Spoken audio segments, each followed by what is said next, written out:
Hey y'all, Southern Sleuth here, and I'm back with an all-new type of video. After purposefully trying to spread some fake lore around as a joke, I decided actually making videos of this would be pretty funny.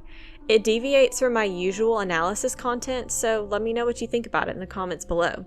These videos were inspired by Snuggly's YouTube videos discussing various types of lore, ranking them from fun to completely dark.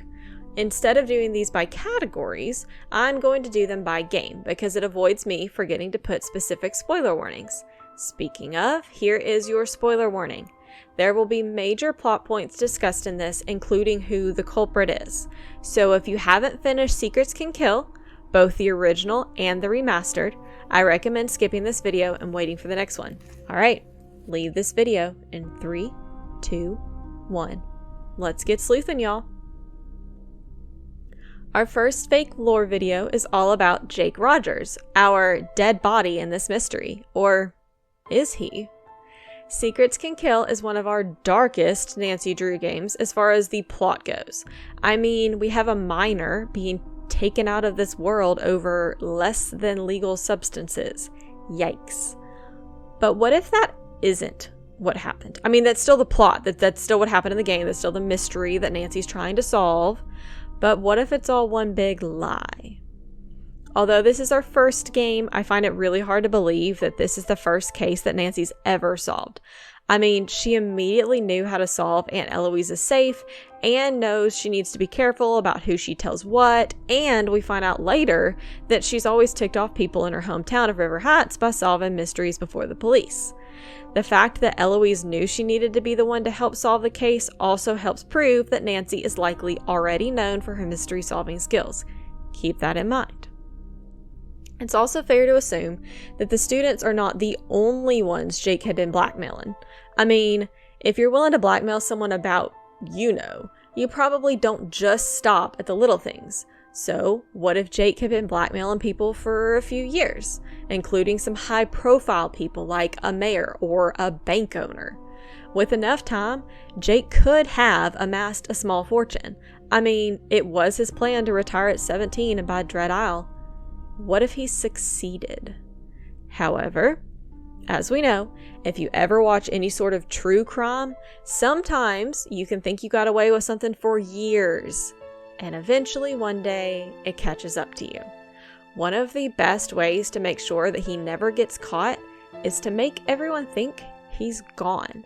Then he can wire his money to an offshore account, do all that fancy criminal stuff, and live a life of luxury under another name. Kind of like how Walt Disney bought the land around Disney under a fake company name. It can be done. Granted, Walt didn't also have to pretend to be gone, but you get it. So, and hear me out. Remember, this is fake lore, so there will 100% be plot holes. But what if Jake actually does get all the money he needs, but he needs a way to fake his going away and blame a culprit so no one ever suspects it's fake? It explains why he has so many notes around the school pointing to it. Sure, it's possible that he hid all those notes on the bulletin boards and in the diner just in case, but what if he actually did it to help people believe it? But he couldn't just leave it up to chance that people would walk around, magically put together all of his clues. I mean, the police hadn't even been able to figure anything out yet. So he obviously needed someone who would be on the lookout for these clues, but wouldn't be so smart that they would figure out that they were all planted. Enter Nancy Drew. Now, this depends on which Secrets Can Kill you're talking about, whether or not social media existed. The first social media was, I guess, sometime in 1997, according to Google, but it's very unlikely Nancy would have had any at the time for Jake to look up. So, maybe some good searching still might have resulted in some newspaper articles about an amateur teen sleuth. And Aunt Eloise probably bragged a time or two anytime someone checked out a mystery book from the library. Do you know what my niece back in River Heights did? She did, and the police couldn't even use things like that. Either way, Jake could have easily learned about Nancy and decided she was the perfect person to solve his case. So, here's the big reveal after that long setup. Jake is alive. Jake is on Dread Isle, with what is his lifelong dream, and he either found or remembered Nancy Drew, and then puts the bug in Aunt Eloise's ear to get Nancy to come into town and solve his death. Jake actually becomes obsessed with Nancy, though. And if you've played any other Nancy Drew games, and don't worry, I'm not giving away spoilers for any other games in this video, it's just a minor detail that is known, you will know that Nancy actually ends up going to Dread Isle for a game, and perhaps it was actually Jake who led her there secretly, because after he saw Nancy solve his case, he wanted to see what else she could solve.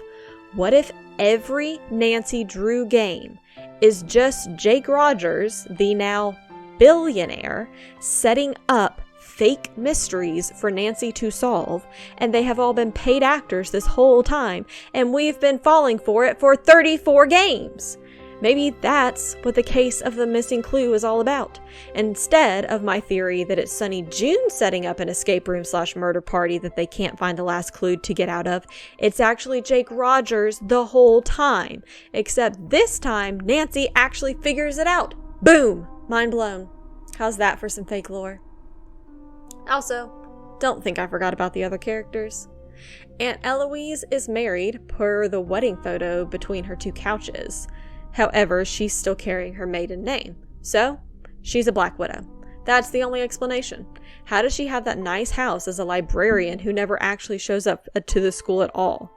Clearly, she's probably had 8 or 9 husbands and moves around from town to town when they mysteriously pass away. Perhaps that's the real mystery Nancy should be looking into. The real mystery is much closer to home. But what about Connie Watson? We know she ends the game by giving Daryl some judo lessons, which sounds like her happily riding off into the sunset. But have you ever noticed she looks a little bit like Uncle Steve? Their hair is both in the red category.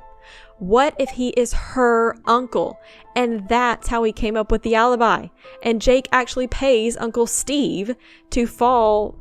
No, Jake pays Uncle Steve to push him down the stairs, and, well, not actually push him down the stairs, to take the fall for pushing him down the stairs, and Connie actually gets the money for college that way. Maybe Uncle Steve is a good uncle after all. He was just helping to get money for his niece's college, obviously as a backup in case the Juno money is taken away. Or maybe it was so she could get her master's. Who knows? And what about Hulk? He wants to go to college too. Hulk's biggest secret is that he loves My Little Pony, and he watches it with his niece every afternoon. He's a good guy underneath it all. No big thing there. Since he's having to bulk up for football, they make rainbow-colored pasta with sprinkles, of course. And if Bluey existed in the same time that Hulk was a teenager, he would also like Bluey. And his favorite character would be Pom Pom. How, though? Okay, answer me this. He calls himself a foreign exchanged student. So who did they exchange? And is Hal living with the American student's family while that student lives with his family? I could get really dark here, but I think you can see where this is going, and YouTube might not like me going into detail. Either way, I don't think that exchange student is coming back to America once Hal is done. Hal also has seen every episode of Grey's Anatomy, and he just wants his person. Yeah, I haven't watched Grey's Anatomy, so forgive me if I use that wrong. So really, that's everybody, right? We have Connie, Hulk, Hal, and Eloise, and we threw some Uncle Steve in there. Daryl.